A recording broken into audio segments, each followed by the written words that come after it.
Right, listen up. I've got 3 massive stories coming out of Paradise, and the last one, it could change everything for Brendan Rodgers. There's a transfer deal hanging by a thread, a Premier League legend linked with a shock move, and at the end, a brutal warning that could shake the future of our gaffer. Stick around till the end, smash that like button, drop your thoughts in the comments, and make sure you subscribe. This is Celtic. Raw and real, no filter, just green fire. Let's go! Right, so here we go again. You're sitting there wondering what's next for Brendan's front line, and bang, another name pops up. Jacob Broom, a Danish lad, just 21, playing his trade at Go Ahead Eagles. I know, not exactly the San Siro, but the boy's got some spark. 14 goals and 10 assists in the Eredivisie. Not bad numbers for someone barely old enough to remember Nakamura's free kicks. Now here's where it gets tasty. We've already had 2 bids booted back by the Dutch mob, 2. And now they're wanting us to cough up 5 million quid. Double the last offer just like that. It's like when you try buying a pint in the West End. Blink and the price has gone up. But let's be honest, they smell the green in our wallet and think we'll just roll over. Anthony Josephs piped up on Twitter saying talks are still going on, so it's not dead in the water yet. But with other clubs starting to circle like flies round Ibrox after a derby loss, the price will only go one way, up. The question now is Broom the kind of player who walks into Paradise and actually makes a difference? Or are we about to throw 5 million quid at a project while Sevco scrape pennies for loan signings and still somehow think they're in a title race? So here's one for you, and if you were in Brendan's shoes, would you splash 5 million on a 21-year-old with potential, or hold firm and trust the academy to produce the next big thing? And don't give me the usual fence-sittin. What's it gonna be? Are we buying brilliance or getting mugged off by Dutch daylight robbery? Hit like, smash that subscribe, and let's make sure this video lands in front of every Celtic daft mate you've got. Now, this is the kind of madness that makes your pint tremble in your hand. Jamie Vardy at Tunny to Celtic. You heard me right.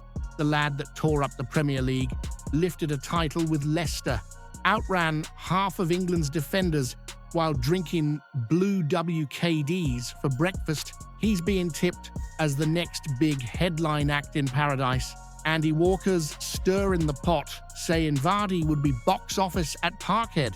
And let's be honest, it's hard to argue. He's 38, but there's still fire in them boots. You don't just forget how to finish. And remember, he hit his peak under Brendan, sprinting through high lines and finishing with that swagger only a proper fox in the box has. Now, here's the juicy bit. Apparently, he's been sniffed around by Sevco too. Imagine that, Vardy rocking up at Govan to play second fiddle to a long ball merchant in an empty trophy room. But Brendan's got the history with him, the Champions League nights, the roar of Paradise, all the things they pretend they have but never quite do.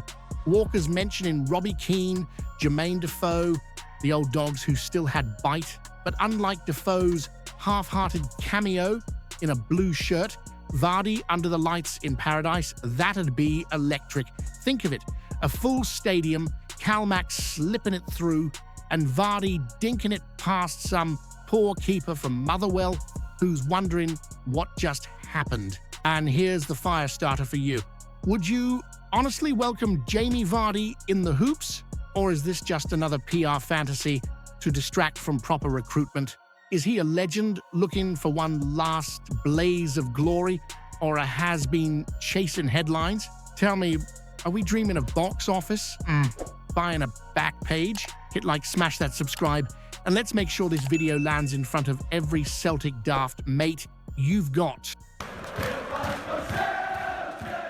Right, now this is the kind of talk that makes your blood simmer. James McFadden stirring the pot, asking if Brendan Rodgers is even sticking around after his deal runs dry. Imagine that, sitting in Paradise silverware on the table, banners in the stands, and still we've got whispers in the wind about our gaffer's future. You feel that? That's not just gossip, that's pressure, and it's coming from inside the house. Brendan came back to us last summer, right? Like a prodigal son with unfinished business. Folk were torn, some still sore from when he bolted mid-season to flirt with the English moneymen down in Leicester. But he walked back through those Parkhead gates, head held high, and since then, trophies. We keep winning, that's no fluke. But here's the truth no one wants to say out loud. Brendan's not just here to win cups. He wants to build, to dominate, to turn paradise into a fortress that Europe fears again. And if the board's sitting on their hands while Brendan's shouting for players, then I can see why McFadden's asking the question. We've brought in names, but is it enough? Is it quality or just quantity? You can feel it, can't you? There's a tension in the air, like we're either on the verge of building a dynasty or wasting the chance altogether. Brendan's no a babysitter. He's not here to polish projects. He wants weapons. He wants boys who can tear through defenses and light up the Champions League nights. So let's cut to the chase. If Brendan walks again because the board won't back him properly, would you blame him? Or would you blame the suits upstairs who talk big and spend like it's 2002? Tell me this, are we really serious about domination, or are we still pinching pennies while expecting miracles in Europe?